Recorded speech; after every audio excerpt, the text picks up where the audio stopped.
Jonathan Lee Riches investigates. Another former classmate of Thomas Matthew Crooks speaks.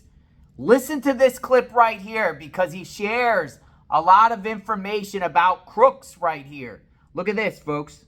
Thomas was a quiet kid unless there was something that he was passionate about, politics being one of them. He just did not like politicians, especially with the choices that we've had. He did not like our politicians. It was especially during 2016. It was Bernie Sanders, Hillary Clinton, all of them. He showed that he disliked all of them. Did not like any of them. So I brought up the fact that I'm Hispanic and, I'm for Trump. And he said, well, you're Hispanic, so shouldn't you hate Trump? And I was like, no, he's great. I mean, like, he's a great president. And he called me stupid, or insinuated that I was stupid. He's like, well, that's kind of stupid. If he was a know-it-all. So, like, once again, if he was passionate about something, he would just talk, and acted like he knew everything, especially politics related. And he would say it in a tone that was like, I'm better than you, in a type of way.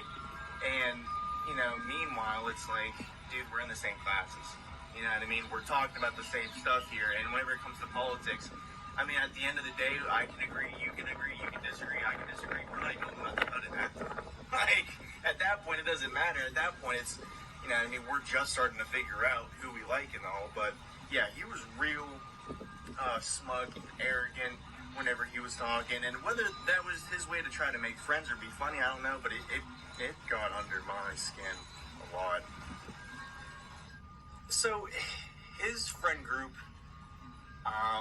they were known for being, like I said, like, just out there, a little bit more recluse. Some of them didn't even show up to school. Some of them went homeschool. Some of them, I think one of them went to, like, a private school.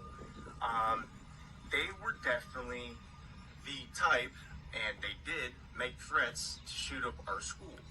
And that year, I believe it was our freshman year, because I had left our freshman year. Before I had left, everyone going through Snapchat, everybody's texting, everybody, saying this, that, and the third.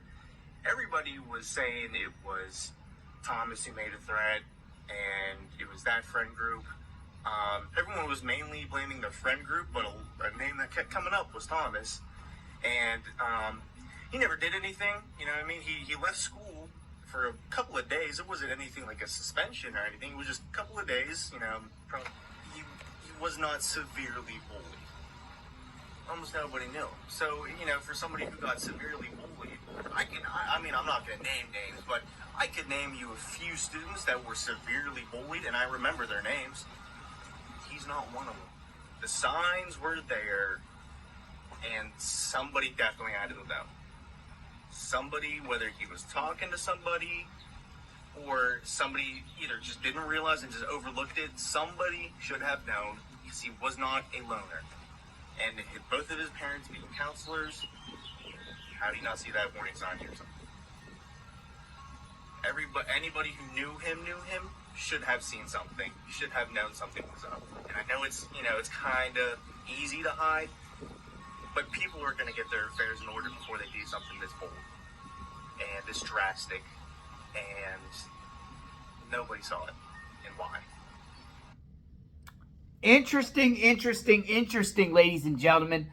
One, do you believe the classmate? He said a circle of friends were planning a school shooting. That's interesting. Now, a school shooting didn't happen when he went to school there, right? Because he graduated from Bethel High School in 2016. But we said on JLR Investigates, did he have bigger plans after he graduated? For instance, he had bombs in his vehicle, allegedly. He had bombs at his house. Was he planning to do a possible school shooting because other people on the record said that he was bullied when he was in school? So instead of the Trump rally, could he have done a school shooting? That's interesting. Another thing he said, interesting though, I don't know if he's telling the truth here, but he said they were talking about the elections back in 2016, right? Bernie Sanders. He liked all the candidates. But one thing I find interesting is in 2016, he's 20 years old now. That's 8 years ago. It's like 8 years ago, right? And in 2016, right, he would have been 12 years old. Could you see this guy being involved with politics when he was 12 years old? Interesting. But I do think it's good to hear from former people that know this guy because we want to know everything about this guy. We've been covering this case extensively. We want to hear from former classmates, friends. So far, folks, we haven't heard from a friend of his that speaks out. Anything about him, good or bad. No friends, just it seems like it's neighbors. No social media presence on this guy. And classmates, lots of former classmates, but no current friends. His family, his parents, they haven't spoken a word yet. His dad has only been seen once since this tragedy happened that I know of. And that's a photograph when the FBI were knocking on the doors. You had paparazzi across the street or media outlets across the street taking the picture. But there's still a lot of unknowns with this case, and we are covering it extensively. What do you think about that interview? I'll read the comments. Subscribe to the channel, like, hit the notification button. Who is this guy? Who is this guy? We are leaving no stone unturned. So stay tuned. When more information comes out, I will share with you. I'm gathering all the interviews. So this channel is like a depot of information related to the case. Check all the videos out. We'll talk soon. JLR Investigates. Stay safe.